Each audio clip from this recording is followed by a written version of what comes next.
दर्शन कुंबले व इतर आणि वैशाली गान फाउंडेशन समिती भुगाव यांचे अध्यक्ष व भारतीय जनता पार्टीचे माजी समन्वय समिती अध्यक्ष व माजी सभापती रामकृष्णाजी वंजारी हे त्या फ्रॉड समितीचे अध्यक्ष आहेत आणि बावनकुळे साहेबांचे PA प्रमोद ढोबळे हे त्या वैशाली गान फाउंडेशनचे उपाध्यक्ष आहेत। यांनी सर्वांनी मिळून भुगाव येथील महाराष्ट्र सरकार झुडपी जंगल असा नावाने सातबारा असलेली जमीन 3 एकर जागा वैशाली गान फाउंडेशन यांना लीजवर दिलेली आहे आणि ती लीज रजिस्टर्ड आहे आणि त्या लीजसाठी 3,30,000 रुपये यांनी स्टॅम्प ड्युटी भरलेली आहे।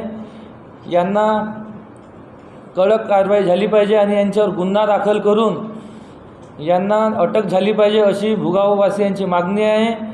ही मागणी तुमच्यातर्फे पूर्ण होईल अशी आम्हाला खात्री आहे।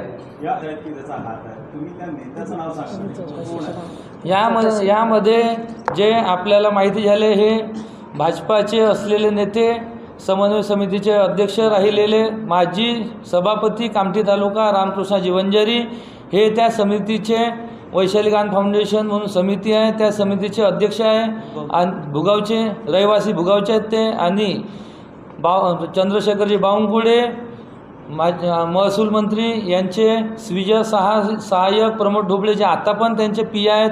हे आरोप आहे का की चंद्रशेखर बावनकुळे यामध्ये सामील आम्हाला आहे।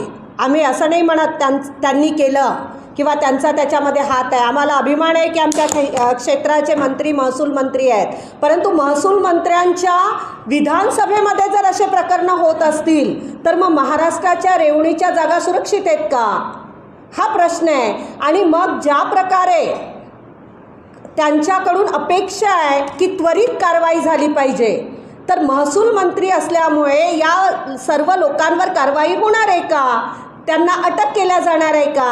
आपण असं तर म्हणू शकत नाही की एवढी मोठी आमसभा झाली आणि महिनाभरापासून हे प्रकरण सुरू आहे तर त्या भागाच्या सन्माननीय आमदारांना त्याची कल्पना नसेल, असं आपण म्हणू शकत नाही।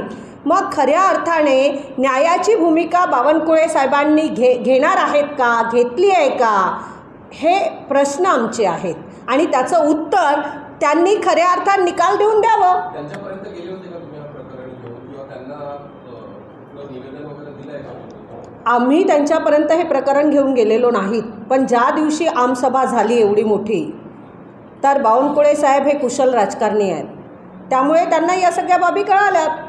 त्यांचं पाठबळ आहे का त्या संबंधित जी ज्यांचं नाव घेतलंय त्यांना पाठबळ आहे का बावनकुळे साहेबांचं? मला सांगा,